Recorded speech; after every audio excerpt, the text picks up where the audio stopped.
Let's get ready with me. हा माझा सगळ्यात फेवरेट फेस वॉश आहे, जो की मी 1 वर्षापासून वापरते. तर सगळ्यात पहिला आपण फेस वॉश करून येऊ. फेस वॉश तर माझं झालंय आणि मी सागरचं टी शर्ट घातलंय. नवऱ्याचं टी शर्ट म्हणजे कम्फर्ट. ये आणि हा आहे आजचा आपला आउटफिट. आता आपण लावून घेऊया फेस सिरम. यामध्ये नायसिनेमाइड 10% आहे.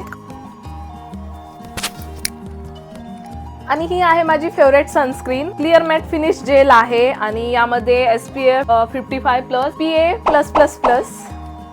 आणि मग त्यावर माझं फेवरेट मॉइश्चरायझर, जे ड्राय स्किन साठी खूप खूप खूप छान आहे.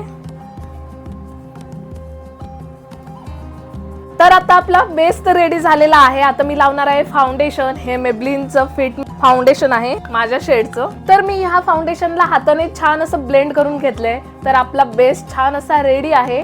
याला आपण पावडरने लॉक करू. हे आहे मिडनाईटचा आय काजळ, जे मी आता यूज करणार आहे. तर मी फक्त काजळच यूज करणार आहे, आयलाइनर नाही. आरशाशिवाय मी काजळ लावू शकत नाही, त्यामुळे मी आता काजळ लावून आली आहे. आणि माझे आयब्रो तर ऑलरेडी डार्क आहेत, त्यामुळे त्यांना डिफाईन करायची काय गरज नाहीये. आता मी लावणार आहे lip balm roasted caramel SPF 50.